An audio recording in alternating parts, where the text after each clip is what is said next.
देखो शांत रहेगा चित्त, बात करने का मन नहीं करेगा। हर गाड़ी में ब्रेक होता है, अगर ब्रेक ना हो तो वो नष्ट हो जाएगा। आपकी जीवन गाड़ी में संयम रूपी ब्रेक होनी चाहिए। आप ब्रेक को भूले हुए, संयम रूपी ब्रेक ही नहीं है। जो मनाया बोल रहे, जो मनाया खा रहे, जो मनाया देखा है, जहां मनाया खड़े हैं, जैसा मनाया व्यवहार कर, नहीं, ये उपासक का लक्षण नहीं है। आप इस शरीर का राग पुष्ट कर रहे हो। शरीर का राग पुष्ट होगा तो वासनाओं की धूम मचेगी, वासनाओं के वशीभूत होकर आचरण करोगे, दुर्गति हो जाएगी। कुछ नहीं सुनाई देता, कुछ देखने की वो अलग दृश्य होता है। आपकी दृष्टि में अलग ही चल रहा है, अलग ऋतु चल रही है, अलग सौंदर्य चल रहा है, अलग बातें चल रही। खोए हुए हो आप, ये आनंद लेने के लिए आए हो, बहुत होश में। अगर हम सात्विक भोजन करेंगे, अल्प भोजन करेंगे तो विक्षेप से बच जाएंगे। जो आपका मन बार बार भजन से हटकर भोगों में जाता है, ये विक्षेप है। जो पूर्वकृत पापों से अंतःकरण मलिन है, वो क्षण में नष्ट हो जाएगा। आप एकाग्रचित होकर जो ही प्रियालाल के स्मरण, वो भस्म हो जाएगा, उसमें सामर्थ्य नहीं। ये विक्षेप बहुत घातक है। बार बार वृत्ति नाम में लगा और भाग करके संसार में जा रही रजोगुण तमोगुण आहार, ये रसेंद्री बहुत, जैसे दुग्ध है, खीर है, घृत है, पवित्र वस्तुएं हैं, पर ये मात्रा से अधिक ले लो तो तमोगुण पैदा कर देंगे। है सात्विक, तमोगुण पैदा कर देंगे। मात्रा, प्राण पोषण होता रहे, शरीर को अपना मैं मानकर रसेंद्री जिस स्वाद पूर्वक जो हम पाते हैं, ये भजन नहीं होने देता। बहुत बहुत ये अनुभव की बात है, क्योंकि जीवन इसी में गया है। अगर हमारा भोजन सात्विक हो, अल्प है, तो आप देखो पहले जैसे एकादशी रहते थे तो स्वाभाविक उस दिन ज्यादा भजन होता था थोड़ा। तो अगर हम रोज ऐसा अभ्यास कर लें, अल्प आहार करें, देखो शांत रहेगा चित्त, बात करने का मन नहीं करेगा।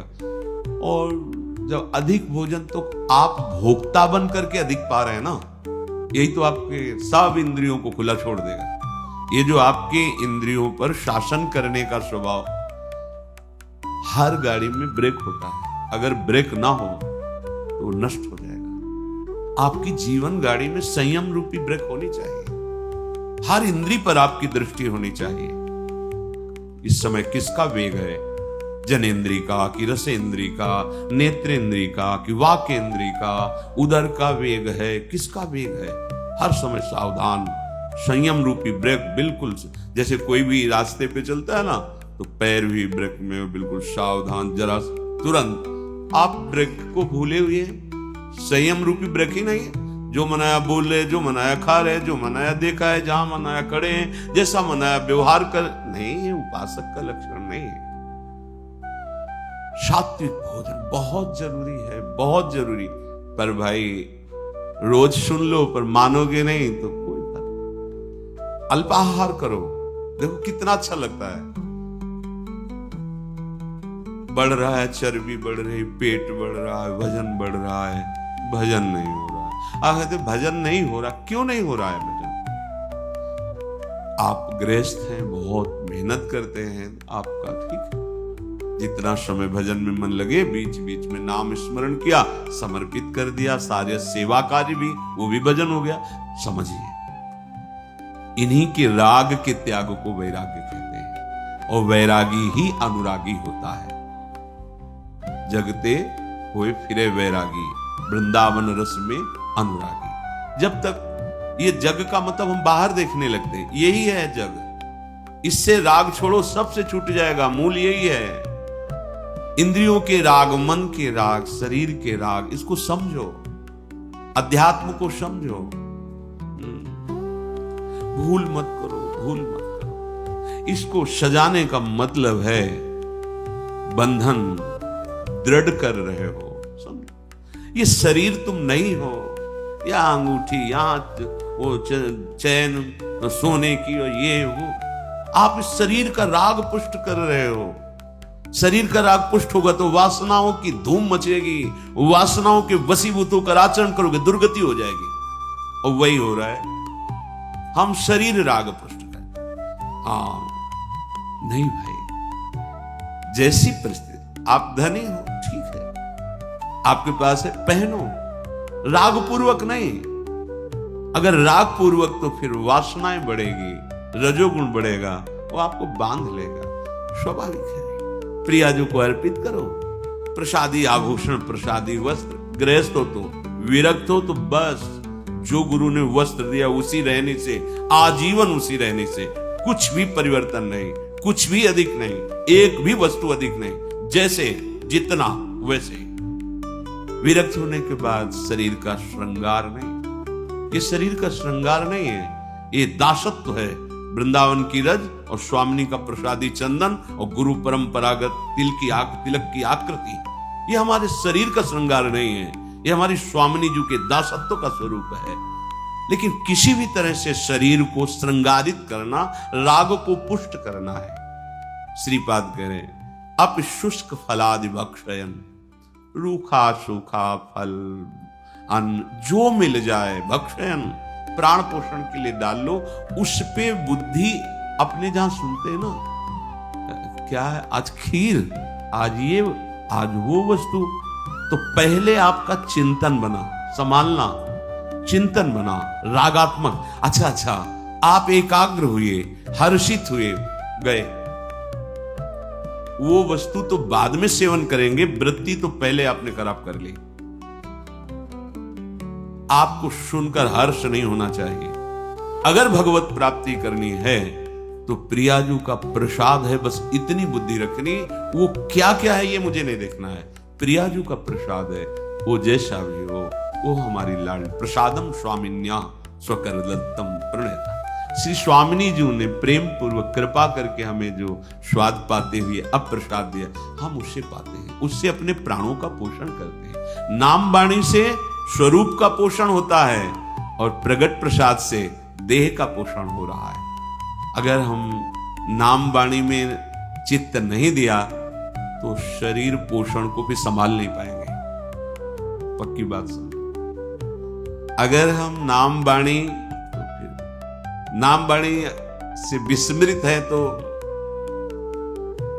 ये अनुभव की बात कहते हैं। प्रसाद पाते हुए भी आपका संयम नहीं रहेगा। नाम वाणी सेवक शरण सदा रहे, अनत नहीं विश्राम, कह वाणी हरिवंश की, कह हरिवंश। या तो भगवत लीला भरे पद गुनगुना रहे, नाम मंत्र चल रहा है, स्वरूप का पोषण। अगर स्वरूप का विस्मरण तो देह भाव में विचरते हुए फिर बात नहीं बनेगी। प्रभु का प्रसाद देह पोषण और नाम वाणी स्वरूप पोषण, ये बैठा लो अपने हृदय में।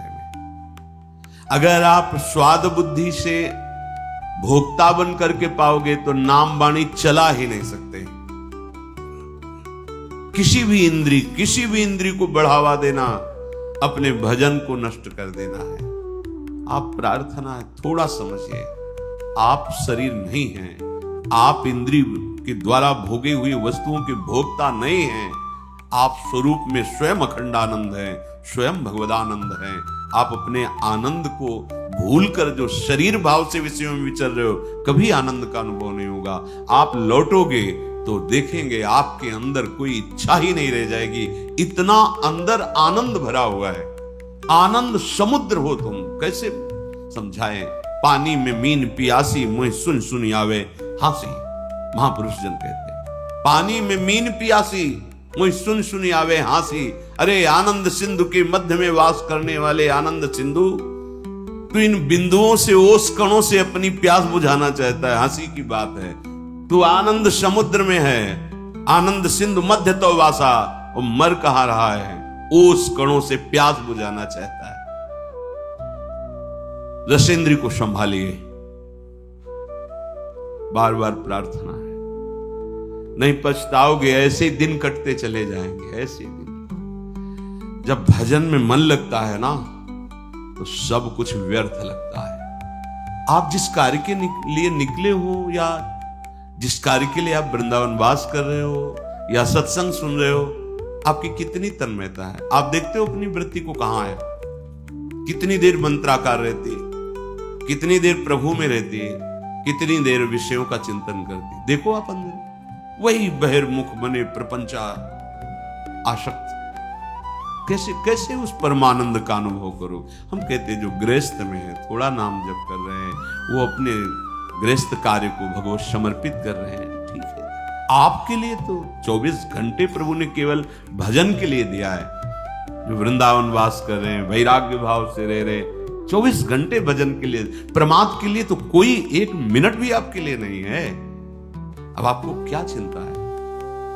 ना आपको शरीर पोषण की चिंता है, ना आपको, सब प्रियाजू के चरणों में अर्पित कर दिया। अब 1 मिनट भी भजन छोड़ना ये आपके लिए बहुत हानिकारक है। किसके लिए? अच्छा खा लिया, प्रमाद युक्त होकर पड़े हो, जिसे तुम अच्छा समझते हो अच्छा नहीं है, वो सब मल बन जाएगा। नाम जप, मंत्र जप, प्रभु के पद गान। रोना आता है आपको कभी एकांत में? तड़पना आता है आपको? कभी आप चिल्ला के रोए एकांत में देख प्रियाजू? कभी हृदय में ऐसी पीड़ा हुई, क्या करूं, कहां जाऊं, कैसे कैसे प्रभु मिले? हे नाथ अब कैसे मिलोगे? रोज का रोज मन की प्रवृत्ति को देखता हूं, प्रभु आपके योग्य नहीं, आप कैसे? चिल्ला चिल्ला कर रोना आता है। क्या करूं, कहां जाऊं? वो पता नहीं कब शरीर छूट जाए, प्रभु आपका दर्शन नहीं हुआ, अभी कोई स्थिति प्राप्त नहीं हुई, अभी निरंतर मंत्र नहीं चल रहा। ये कभी आप विचार करते हैं? कभी आप इस स्थिति को झांकते हैं? रोज प्रवचन हो रहा, टाइम से सुन लिया, रोज अपनी दिनचर्या खाया पिया, आप देखो तो आपके अंदर क्या चल रहा है। ये कोई ऐसा थोड़ी कि भाई ड्यूटी है, बोल दिया और तुमने सुन लिया और चल दिया, ऐसा नहीं है। हम एक अध्यात्म के पथिक हैं, हमें अपनी स्थितियां देखनी है। जो मन बुद्धि में, इंद्रियों में कुछ गलतियां हैं, उनको अपनी दृष्टि पे रखना है। हमारे में दूर करने का बल नहीं लग रहा तो हम अपने आराध्य देव से प्रार्थना करते हैं। हम मंत्र जब और बढ़ाते हैं, नाम जब और बढ़ाते हैं, और उन गलतियों को बिल्कुल बिल्कुल रोकते हैं, उनको नष्ट करते हैं। क्योंकि यही है नाम जप, मंत्र जप से आप देख लेना, आप जो चाहेंगे वो हो जाएगा। मंत्र जप का प्रभाव तो होता है कि चाहे खत्म हो जाती है, आप देखो तो करके। पर वो मंत्र जप करने के लिए, भजन करने के लिए, अध्यात्म में आगे बढ़ने के लिए इंद्रियों का संयम जरूरी है, जरूरी। हमने महापुरुषों को देखा है, संग हुआ है, बड़े ही विरक्त महापुरुष। प्रयाग में भी थे 7 कुछ समय। अब जैसे वहां तो भंडारा है, प्रयाग में तो जब कुंभ लगता है तो सब, तो किसी भी जैसे साथ थे, एक खप्पर रखते थे, नारायण बोले पंगत में बैठ करके पा लीजिए, बोले हमारा स्वभाव है, आपको देना है तो इसे दे दीजिए। बड़े ही ऐसा लगता था हम साक्षात ब्रह्म के साथ हैं। हाँ, सामने पदार्थ ये, हाँ ये नहीं, ये इतना जितना लिया, वो गंगा किनारे बैठ कर ब्रह्मार्पण ब्रह्म, रात दिन अपने चिंतन में, कहीं कोई प्रपंच का भान नहीं। अब समय भी नहीं रह गया विचरण वाला, क्योंकि युग धर्म का प्रभाव होता है। अब जैसे आप जवान साधक हो, आप विचरण नहीं कर सकते, अमंगल हो जाएगा। अब वो ना मना स्थिति ऐसी है और ना समाज स्थिति ऐसी है। संत को देखते ही भगवत भाव से, अब तो संशय वृत्ति से देखा जा सकता है। तो भगवान ने कृपा करके धाम और तीर्थों में, पुरियों में वास दे दिया। अब हमारा क्या कर्तव्य है? एक क्षण भी प्रभु का विस्मरण न हो। हमें जगत मंगल के लिए कुछ और करने की जरूरत नहीं है। आप जितना भजन करेंगे तो रोम रोम से आप कैसे परमाणु प्रकट होंगे, जगत मंगल स्वतः होने लगेगा, स्वतः होने लगेगा। पर आप रुकिए अपने, जैसे हम मार्ग में चलते हैं, हर समय वृक्ष पर ध्यान रहता है कि अगर वृक्ष, तो फिर हम वृक्ष पर ध्यान ही नहीं दे रहे। देखो ना, संयम रूपी वृक्ष पर ध्यान दे रहे, जो मना है सो बात करते चले जा रहे हैं। लग रहा है नाम नहीं चल रहा, नहीं, आप ऐसे कैसे बात कर सकते हैं? वो आकृति अलग होती है, नाम चल रहा है, बात कर रहा है तो उसकी एक अलग दृष्टि होती है, आंतरिक दृष्टि, वो नेत्रों में झलकती है कि वो यहाँ बात कर रहा है लेकिन पूरा नहीं है। अर्थ पर दृष्टि बहुत धोखा कर देती माया, बहुत धोखा। बार बार प्रार्थना करके कहते सावधान, माया का कार्य है भगवत विस्मरण करा करके राग पूर्वक बांधना, वस्तु में, व्यक्ति में, स्थान में। नहीं भाई नहीं, होश में। अगर हमारा ये अचला 1 वर्ष चलता है तो हमें दूसरा लेने की जरूरत नहीं। ओढ़ना ही तो ना, हमारा वस्त्र जितना प्रयोग में आता है उतना बस। जब तक भगवदाकार वृत्ति नहीं हो जाती तब तक यह सिद्धांत अपने में नहीं लागू करना चाहिए कि महलों में रखे चाहे झोपड़ी में वास दें। आप फेल हो जाएंगे, क्योंकि आपका राग नष्ट नहीं हुआ। ये सिद्धों की स्थिति है, महलों में रखो चाहे झोपड़ी में वास दो। दत्तात्रेय जी महाराज कहते हैं, कभी कभी मैं राजमहलों में सुंदर पलंगों पर सुंदर नाना प्रकार के भोग सामग्री पाते हुए वहां पड़ा रहता हूं, तो कभी स्मशान में और कभी फुटपाथ में धूल धूसरी। ये स्थिति नहीं है। कभी बड़े बड़े राजाओं के द्वारा पूजित होता हूं, कभी जो मूढ़ पुरुष उनके द्वारा अपमानित होता रहता हूं, कोई फर्क नहीं। अपनी स्थिति नहीं है, ये सिद्धों की स्थिति है। महलों में रखो चाहे झोपड़ी में वास दो। अपनी स्थिति अभी राग युक्त है, हमको बचना है। जब तक वैराग्य युक्त वृत्ति नहीं होगी तब तक वो वृत्ति का क्या होता है, चिपकाव होता है। किसी वस्तु चिपक गया, किसी व्यक्ति उस पे चिपक गया। कैसे चिपका आप जानोगे? जब आप एकांत होगे, उस वस्तु की याद आवे, उस व्यक्ति की याद आवे, तो बस आप आसक्ति, वो हर वस्तु व्यक्ति स्थान और हमारी वृत्तियां फैलती रहती है। तो उपासना किस बात की हो रही है? चित्त वृत्ति को रोक करके प्रभु में लगाना। अब गोपियों की स्थिति है कि वो व्यवहार के कार्य सब कर रही है, लेकिन एक एक वृत्ति कृष्णाकार है। ये कोई स्त्रियां है? परमहंसों की पूजनीया गोपी ये कोई स्त्री है? मुरारी पादार्पित चित्त वृत्ति। ओह, बड़े बड़े महापुरुषों ने इनकी चरण रज वंदना की। एक दिन वो संत आए थे महाराष्ट्र से, कृपा करके परिकर। कोई कोई शब्द होता है जो एकदम दिमाग में छा जाता है। वो बोले, जिसके मुख में राम तिनको करूं प्रणाम। वैसे पद गा रहे तो तुकाराम जी का, हे जिसके मुख में नाम, वो कह रहे प्रणाम करता हूं मैं उसको। और कोई साधन की बात नहीं, जिसके भागवत में यज्जिभ्यागे वर्तते नाम तुभ्यम, बार बार हम आपको इशारा कर रहे हैं। सब साधना का, सब तीर्थों का, सब सत्संग का, सब शास्त्रों का एक फल, तुम्हारा नाम न छूटे, मंत्र न छूटे। अगर आप इस पर हैं तो फिर ये प्रपंच की वार्ता कौन करेगा? फिर ये नाना प्रकार के स्वादिष्ट पदार्थ कौन स्वाद लेगा? जो मुहि राम लागते मीठे, गोस्वामी तुलसीदास जी कह रहे हैं। यदि मुझे भगवान का नाम प्रिय लगने लगता तो ये सब पदार्थ, ये जितने व्यंजन है सब सीठे लगने लगते। सच्ची मानिए, नाम वाणी अगर नहीं है तो कुछ भी हो, कहीं भी हो, आपके हृदय की चिंतन वृत्ति जगत में रहेगी तो अशांति, दुख, क्लेश, बंधन, ईर्ष्या, द्वेष ये बना है। तो हम धाम में कहां हैं? हमें बताओ। आपके अंदर ईर्ष्या है, द्वेष है, नाना प्रकार के कुविचार हैं, तो परमानंद में प्रियालाल के महल में रहते हुए आप कहां हो? विचार करके देखो। नाम वाणी चल रही, एक आनंद की उमंग। कैसे? कुछ नहीं सुनाई देता, कुछ देखने की वो अलग दृश्य होता है। आपकी दृष्टि में अलग ही चल रहा है, अलग ऋतु चल रही, अलग सौंदर्य चल रहा है, अलग बातें चल रही। खोए हुए हो आप, ये आनंद लेने के लिए आए हो। ए भाई, ये रूप कोई आनंद वाले नहीं है, ये देह कोई आनंद वाले नहीं है, यहां कोई भी भोग आनंद वाला नहीं है। ये बड़े बड़े महापुरुषों का जब निकले थे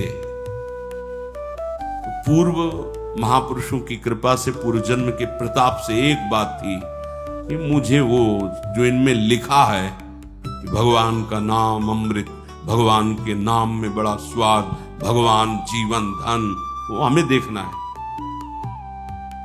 बस ये लगन ने धज्जियां उड़ा दी संसार के राग की।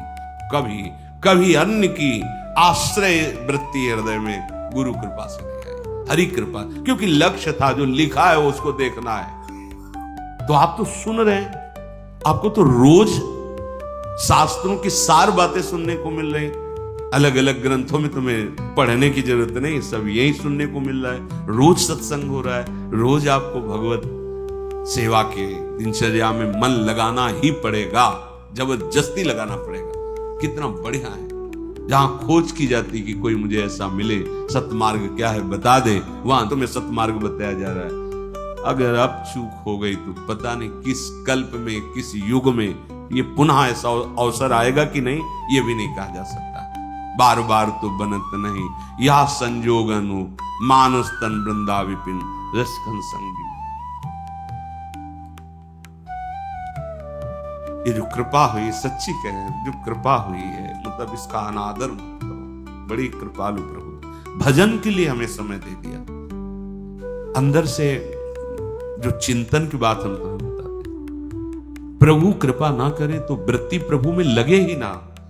प्रभु कृपा ना करे तो एक मिनट के लिए भगवत मार्ग के लिए समय माया दे ही ना। देखो ना आप खोलकर, अभागी जनों को सत्संग के लिए समय नहीं दिया जाता, अभागी जनों को भगवान नाम जपने के लिए समय नहीं दिया जाता, अभागी जनों को सतमार्ग में चलने वाला विवेक नहीं प्राप्त होता। अहो भाग्य, अब चूक मत करो। इस जन्म में मुझे प्रभु चाहिए, प्रभु साथ रहे, प्रभु स्मरण साथ रहे, बार बार जन्म मरणो इसकी कोई परवाह नहीं, पर ऐसी स्थिति हो जानी चाहिए प्रभु के सिवा कोई आश्रय, कोई राग नहीं। ये स्थिति चाहिए। हमें मोक्ष नहीं चाहिए, हमें बार बार जन्म हो तो भी कोई परेशानी नहीं, पर प्रभु के साथ हो, प्रभु की स्मृति में हो। हम बार बार वृंदावन में जन्मे और ऐसे महारानी जी का जस गावे तो हमें क्या परेशानी है? हमें कभी मोक्ष न मिले, हम सब बार बार जन्मे, ऐसे ही रोज श्री जी की जय जयकार हो, उनकी सेवा हो, नाम गुण कीर्तन हो, इससे बड़ा परम पद और क्या होगा? नहीं चाहिए मोक्ष, पर हमारी स्थिति, ये अंदर की स्थिति होनी चाहिए। अगर अंदर की स्थिति भोगों में है, राग द्वेष में है, तो आप वो फिर ना तो इधर समझ पा रहे हो ना इधर समझ पा रहे हो, बीच बीच में जीवन गंवाना ठीक नहीं है। गृहस्थी में जो है, भोगों में जो लगे हुए हैं, तो जगने का चांस है कि भाई सोए हैं कभी तो जगेंगे, जब जगेंगे तो होश आ जाएगा। लेकिन आप जग करके सोने का नाटक कर रहे हैं। अब आपके ऊपर क्या उपाय किया जाए? सोया हुआ पुरुष तो जगने का चांस है, लेकिन जगा हुआ पुरुष सोने का नाटक करे तो कैसे जगाया जा सकता है? इसलिए बहुत सावधान। अपि शुष्क फलादि भक्षयन क्षुधितो निर्झरवा विवम तृषा। भूख लगे तो रूखा सूखा जैसा सबसे उत्तम वृत्ति आकाश वृत्ति मानी गई। शांत जहां है जैसे वो प्रभु भेजेगा।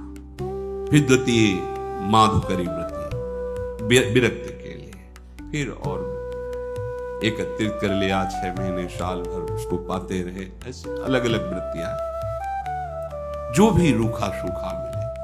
हर समय जैसे मां अपने बच्चे पर दृष्टि रखती है, ऐसे भगवान अपने शरणागत पर रखते हैं। भजन में डूब रहे माधवदास बाबा जी, एक छोटी सी झोपड़ी तृण की बनाए हुई है समुद्र के किनारे, और कुटिया में प्रवेश करके पीठ करते हैं कुटिया में प्रवेश द्वार की तरफ, और मुंह करते हैं ऐसे। जो तृण का कुटिया है, प्रवेश द्वार से देखो तो पीठ दिखाई देगी, नहीं निकलना, बस निरंतर मंत्राकार वृत्ति, नाम जप। ठाकुर जी के सामने भोग पधराया गया, पर्दा किया, वही पूरी भोग की थाल उठा के आ गए। उनको पता है तुम भजन कर रहे हो, उनको पता है तुम उनके शरणागत, एक एक क्षण देख रहे हैं। इसीलिए जब विरक्त उपासकों को, अनुरागी जनों को आहार नहीं मिलता, भोजन नहीं मिलता, तो समझ जाते आज प्रभु भूख ही पवाना चाहते हैं। ठीक, प्रसन्न। एक समय है, चिंतन गया, देखा नहीं है, समय क्रांत, बस अपने स्वरूप। आज प्रभु की ऐसी इच्छा है, आज प्रभु का यही विधान है, क्योंकि वो देख रहे हैं ना, वो देख रहे हैं। प्रभु स्वयं अपनी थाल लेकर के गए। बाबा प्रसाद, भजन पूरा हो जाएगा, हमने रख दो, बाद में अपनी थाल ले जाना। कितने निरपेक्ष। हमें प्रभु हर क्षण देख रहे, हमें चिंता नहीं करनी। विरक्त की बात करें, गृहस्थ में जो कर्तव्य कर्म है, जो कुछ धर्म के द्वारा वो बनाओ, भोग लगाओ, अतिथि सेवा करो, परिवार की सेवा करो, भगवान नाम जप करो, वो सब कुछ प्रभु को समर्पित कर दो, वही गति होगी जो एक विरक्त की होती है। हमें प्रभु प्रतिपल देख रहे, ये बात हृदय में बैठा लो।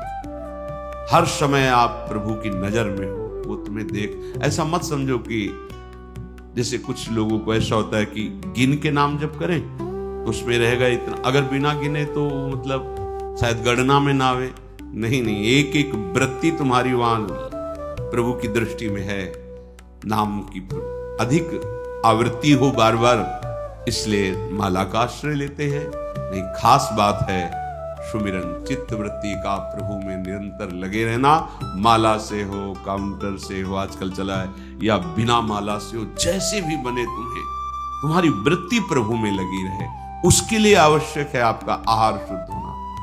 बहुत बार ये अनुभव हुआ है, आहार जब अच्छा समझ के पाया गया है तो भजन में नीरसता आ गई है, और जब आहार अल्प और स्वाद रहित होकर पाया गया है तो भजन में सरसता रही, गंभीरता रही, तन्मयता